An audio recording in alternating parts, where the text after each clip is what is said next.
आपकी तालियां जरा जोरदार होनी चाहिए। ये गदा इसलिए दिए कि हनुमान जी की गदा है और सुखू जी योद्धा हैं, इन्होंने बहुत सारे युद्ध जीते और जीत रहे हैं।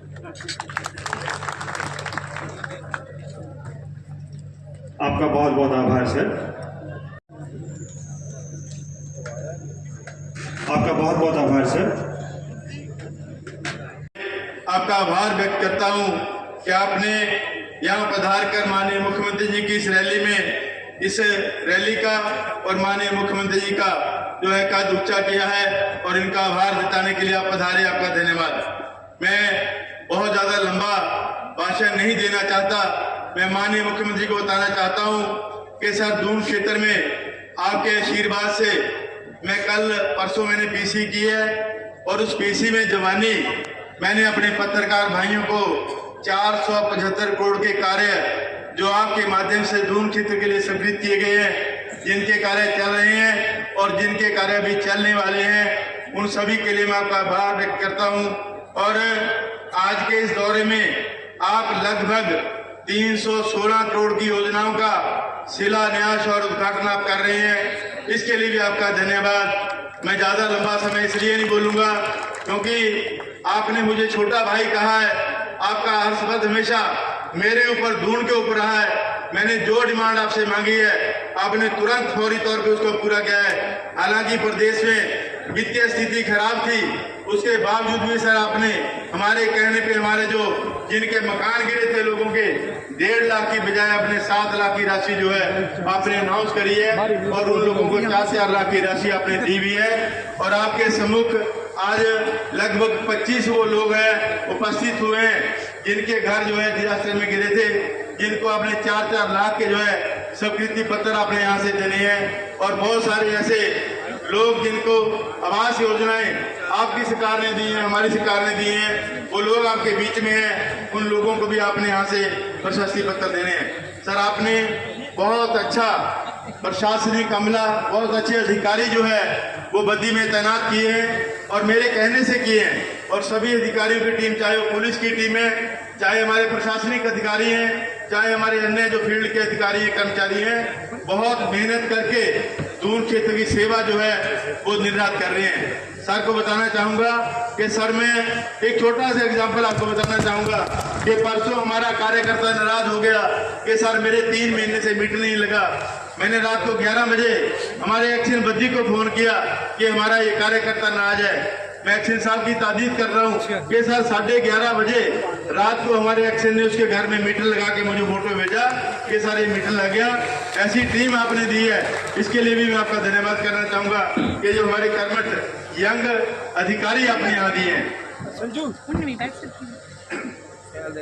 सर बद्दी में बहुत सारी समस्याएं थी, नेशनल हाईवे का बहुत बुरा हाल था, इसका टेंडर जो है वो कैंसिल हुए लगभग 3 महीने हो गए। भारी बरसात के कारण बद्दी के तमाम रोड जो है सर बह गए थे और चलने लायक नहीं रहे थे। नेशनल हाईवे नारायणगढ़ से 15 किलोमीटर हमारा जो डिस्टेंस है, लगभग 1.5 घंटा जो है हमें नारायणगढ़ जाने में लगता था।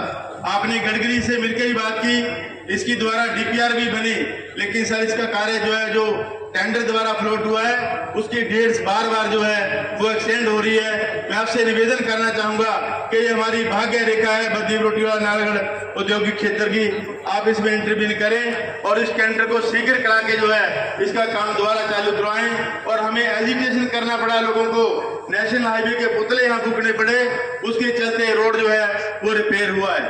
और आपके माध्यम से बद्दी साई रोड सर जो आप जिससे अब अभी आए हैं, ये हमारी भाग्य रेखा बद्दी की, हमारे सभी आवासीय कॉलोनियां इस पर है, बहुत बड़ा इंडस्ट्री एरिया इस पर जाता है। और इस दिशा में मुझे आज बताते हुए खुशी है, काफी अड़चनों के बाद हम इसमें आगे बढ़ रहे हैं और धीरे धीरे प्रदेश हमारा आत्मनिर्भरता की ओर बढ़ रहा है।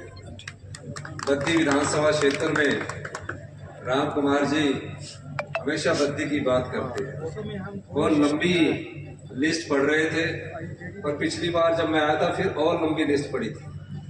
यहाँ मेरे से ये घोषणा करवा देते हैं और उसके बाद फिर मेरे ऑफिस में बैठ जाते हैं और फिर ये 4-4 घंटे बैठे रहते हैं, मीटिंग का इंतजार करते हैं। कि ये घोषणा करो। हमने यहाँ एसडीएम ऑफिस खोला, हमने जो भी राम कुमार जी ने, जब मैं पहली बार आया तो सब ऑफिस को खोला। मैं राम कुमार जी का दूर के प्रति दर्द देखकर ऐसा महसूस होता है कि जो लोग इनकी राजनीतिक काट करते हैं, इनके बारे में तरह तरह की बातें करते हैं, ये वो विधायक है जिनके मन में आपके लिए दर्द है और दिमाग में हमेशा दूर की तरक्की छिपी हुई है। सरकार बनने के बाद हमने सबसे पहला कोई पुण्य का कार्य किया तो 6000 अनाथ बच्चे जो अपनी माता को खो चुके थे, अपने पिता को खो चुके थे, उन्हें कानून बनाकर चिल्ड्रन ऑफ द स्टेट का दर्जा दिया, यानी कि सरकार ही माता है, सरकार ही पिता। उन 6000 बच्चों की पढ़ाई का पूरा खर्चा पैदा होने से लेकर 27 साल की उम्र तक हमारी सरकार रख रही है। उसमें जब वो +2 के बाद 18 साल के बाद कॉलेज में जाएगा, चाहे वो इंजीनियरिंग कॉलेज है, चाहे कोई प्रोफेशनल कॉलेज है, चाहे मेडिकल कॉलेज है, उसकी सारी फीस का खर्चा हिमाचल प्रदेश की सरकार और हॉस्टल का खर्चा हिमाचल प्रदेश की सरकार देती है। और जिस तरह हम अपने बच्चे का पालन पोषण करते हैं, उसी तरह उस बच्चे को हर महीने 4000 रुपया पॉकेट मनी मिलती है और उसे गर्मी के कपड़ों के लिए और सर्दी के कपड़ों के लिए 2 बार साल में 10-10 हज़ार रुपया दिया जाता है। कोई त्यौहार आता है उसके लिए भी उसे त्यौहार फेस्टिवल के रूप में 500 रुपया दिया जाता है।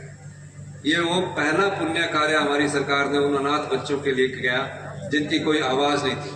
वो मुझसे कोई मांगने नहीं आए थे कि हमें ये दे दीजिए, क्योंकि मुख्यमंत्री बनने के बाद मैंने उस परंपरा को तोड़ा, उस व्यवस्था को तोड़ा जहां आप सचिवालय में जाकर अधिकारियों की बैठक लेते हैं।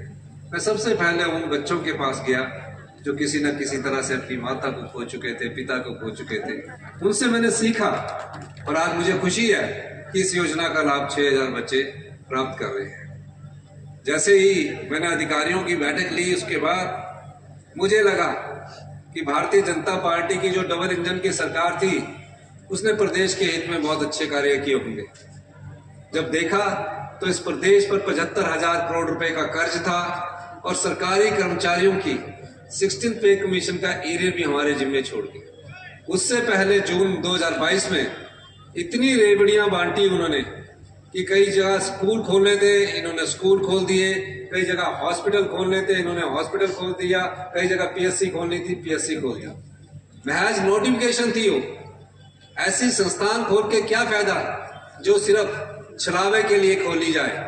हमने निर्णय किया पहले हम अपने जो नियुक्तियां हैं उनको करेंगे और हमने उन सब स्कूलों को ये निश्चित किया कि अब हम सब स्कूलों का मर्जर करेंगे। मैं शिक्षा के स्तर के बारे में आपसे बात करना चाहता हूँ। मैं खुद एक सरकारी स्कूल से पढ़ा हूँ। सरकारी स्कूल में शिक्षा की गुणवत्ता को देखकर मुझे ऐसा लगा कि हम जब स्कूल में पढ़ते थे तो अध्यापक हमें डांटते भी थे, कान भी खींचते थे और हाथ आगे करके वो कुछ सीटी बोलते थे, उससे थोड़ा सा पिटाई भी करते थे। अब क्या हो गया है, अब बच्चे बड़े सेंसिटिव हो गए हैं। ठीक है, हम उनको किसी को पिटाई नहीं करना चाहते, लेकिन जो सरकारी स्कूलों में पढ़ने वाले बच्चे हैं, पिछली भारतीय जनता पार्टी की सरकार ने गुणात्मक शिक्षा के आधार पर 21वें स्थान पर पूरे देश में पहुंचा दिया। 21वें स्थान पर पूरे तकरीबन 350 करोड़ के शिलान्यास और उद्घाटन किए गए। आज दून विधानसभा क्षेत्र में 32 हॉस्पिटल का दर्जा भी 50 बेड से बढ़ाकर 100 बेड कर दिया गया। नए बस स्टैंड के लिए 37 करोड़ रुपये स्वीकृत किए गए और एक्सिम PWD का ऑफिस अब दून का अपना होगा और कंबाइंड ऑफिस के लिए 25 करोड़ रुपया स्वीकृत किया गया, जिसका जल्दी ही काम शुरू कर दिया जाएगा।